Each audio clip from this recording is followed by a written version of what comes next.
everybody, Raul here for Bass Musician Magazine, and we have the great honor and pleasure of chatting with bassist Yuka Tadano. Thanks for having me. My pleasure. So I'll say konnichiwa, which is all the Japanese Konnichiwa. I know.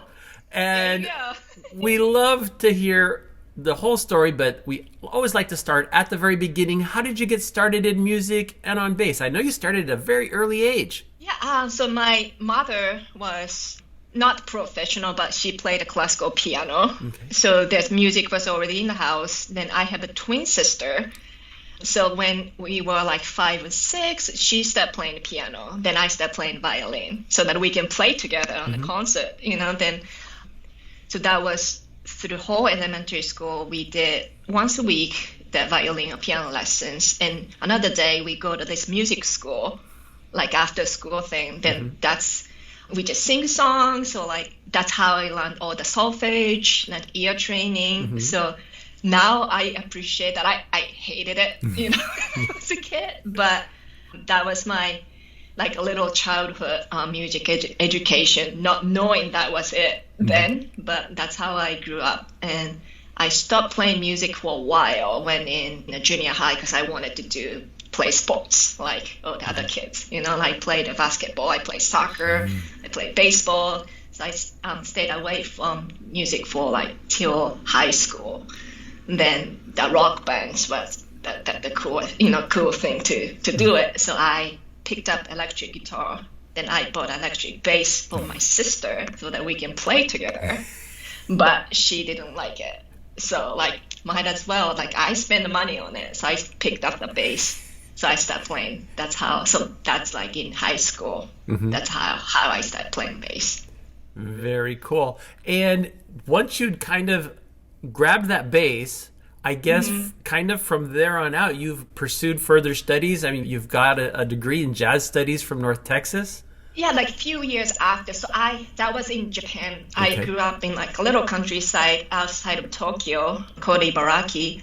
So then I moved to Tokyo after high school, and I lived there for 4 years or so. That's when I wanted to go study jazz in the U.S. So I started, saving money and all that.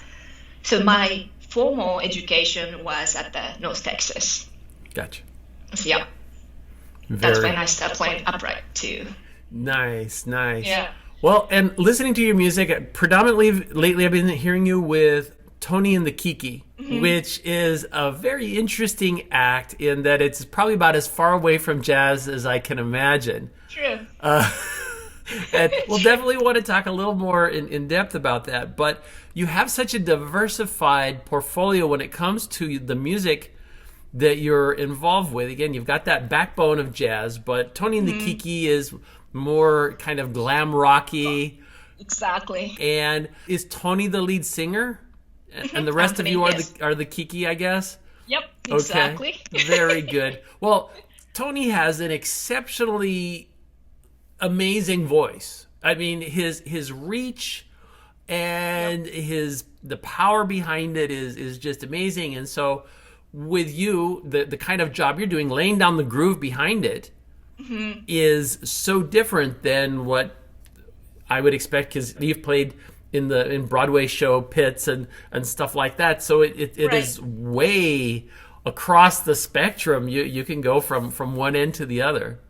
Yeah, like I just love playing any kind of music. It just each stuff, like jazz, the pit. It's like all the like different spectrum, right? Like being a jazz musician, you play like what can I do differently from last night? Because you still remember kind of what you played the night before, but that next day you wanted to do something else. From that to Broadway pit, it's like same thing, exactly the same way. Do not make mistakes, right? Then like there's like other stuff in between that. Like I enjoyed everything. For the Tony and the Kiki, I get to do whatever I want within that idiom of the rock band. Gotcha. Then like he has such a wide range of, like he can do anything with his voice. Yes. Then like we have guitar, the keyboards and everything. So like stay in that little, underwater bass area. Then sometimes I get to do get to solo here and there, and then it's fun. Nice, It's a great nice. band. Yep. And how did that band come about? How did that happen? We just met, doing gigs. Typical like a New York stories. I don't remember. Like we met through gigs, I guess. Then they did. I got a call. I joined the band very last minute, right before they went to the studio. Me and drummer Tristan kind of jumped in the last minute. Then we recorded the first album, one EP, last year during the pandemic in upstate.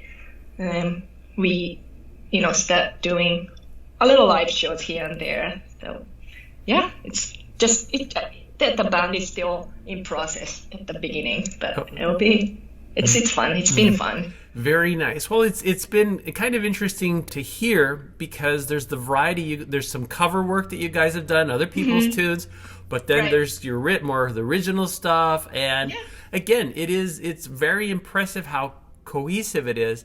But I find so many times that especially with bass players, they'll find a genre that they're most comfortable in and tend to stay there. Like I do only rock, or I'll do a lifetime of Broadway show pit work, or I'll do the orchestra at the symphony forever. But New York City has such a unique opportunity. But the term I always use for New York musicians is the hustle. Always looking at I need to have this ability so I can do this other thing, and I can do this. And there's even been, it's the only city I know of where there's been a couple of books written for bassists, how to be a bassist in New York City. And more often than not, it starts out with have a reliable car, have a reliable instrument. You can't have something that's just going to, because then they won't call you again.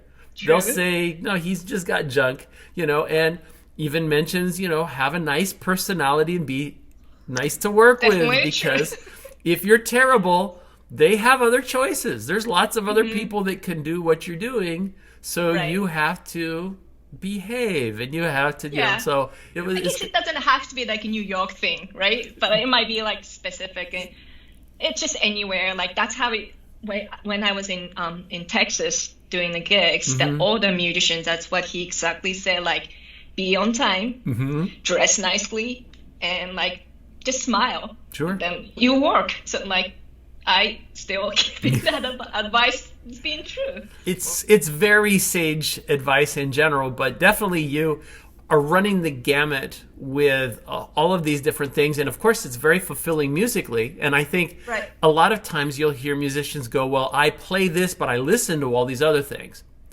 Or in some instances, I recently spoke with a bass player that actually told me that he tries not to listen to other music because he also composes, and he doesn't want to because sometimes stuff gets in the back of your head and you think, I have this idea, and then one lawsuit later somebody comes and says, hey, that was my song, and when it gets played out, they're like, oh wow, it was, I didn't realize it, but since I guess it was.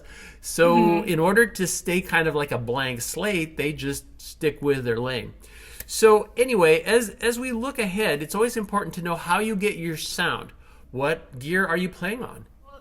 The instrument itself, for the electric, I have Fender P, Fender Jazz, and 5-string Sadowski. Nice. That's all I have. I don't have many instruments. Those trusty 3 electric basses, and my upright has Gensler got strings on. Nice. And with old Realist pickup.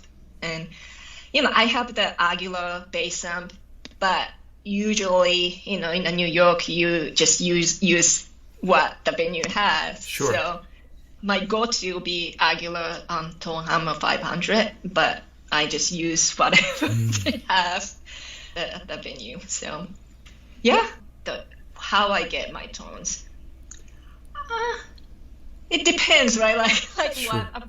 what fits in the style. But like I love the sound I love, but I know that won't fit sometimes, and I just try to be flexible sometimes. I do have my sound, but that could change. Got you.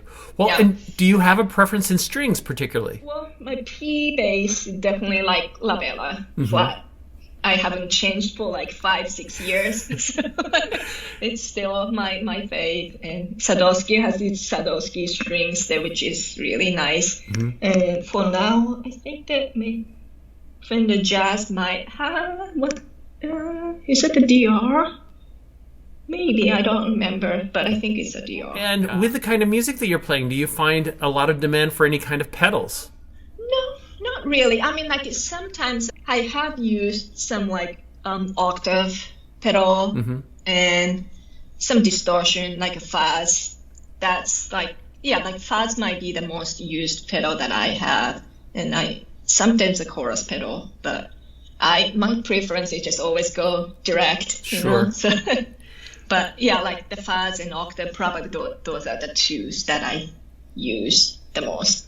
Gotcha. Well, many musicians will, when I ask how they get their sound, they just hold up their hands. They go, it's all what I'm doing with my hands and my technique, and if I'm muting or my thumb is floating or however I'm doing these things. It's just amazing how much these, like, our fingers do. Like, I do sub on the Broadway shows, like especially now, like I being subbing at the D.R. Evan Hansen. That's the Broadway show, but the bass player there is Rob. He's amazing. Then as a sub, you have to basically show up in a pit and play their instruments, what's there.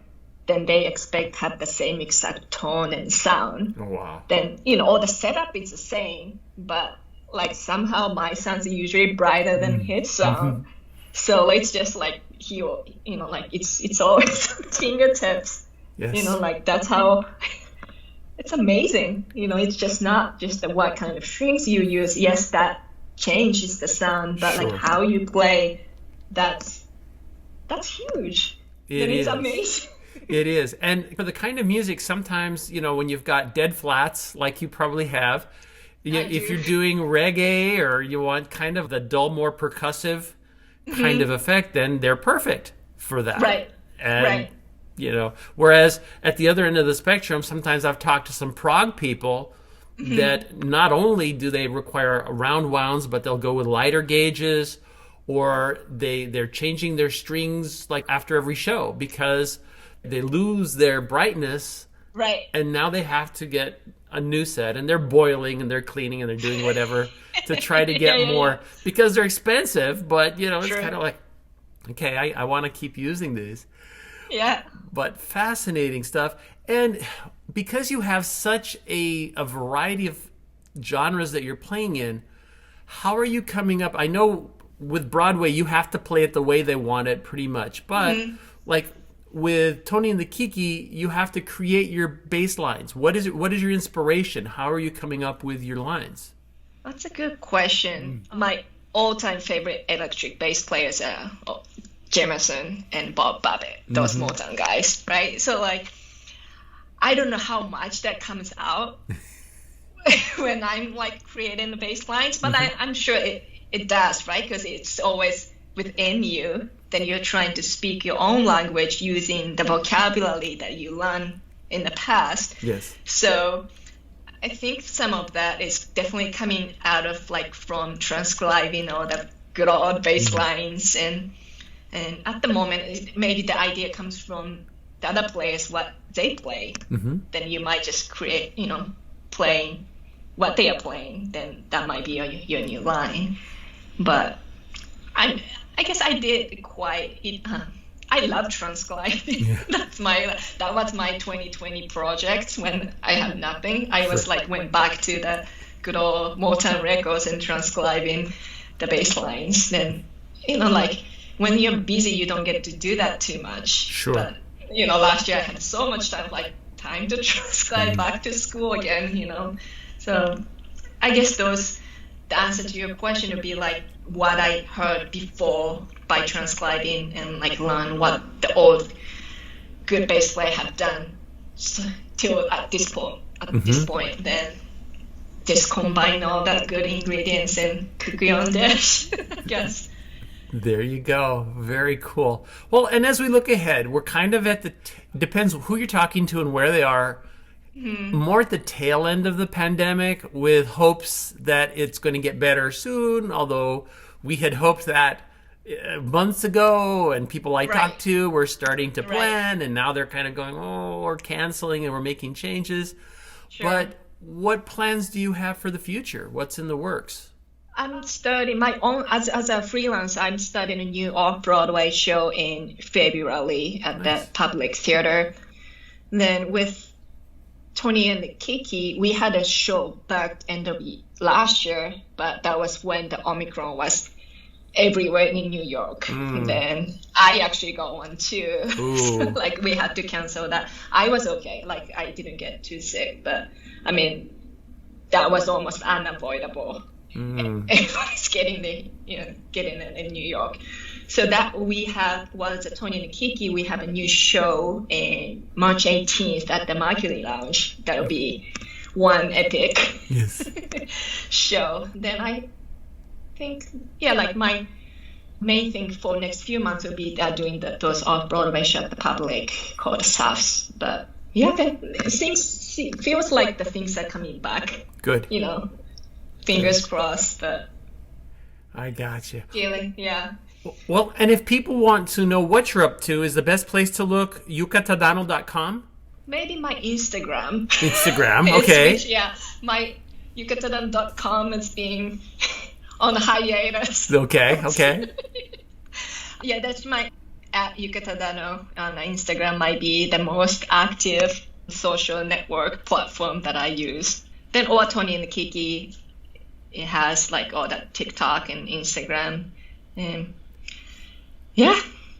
Gotcha. Well, it's not unusual, especially with the whole social media. A lot of musicians are spending more of their time there, on Instagram or on Facebook, to get news out.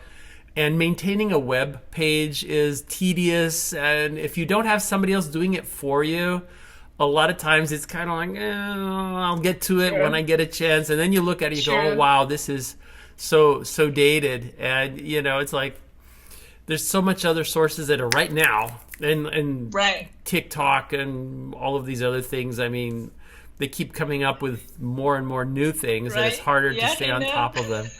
But again, it's been so great chatting with you and hearing about your journey. Folks, you've seen her here, Yuka Tadano on Bass Musician Magazine. Thanks for having me. And my other word, sayonara.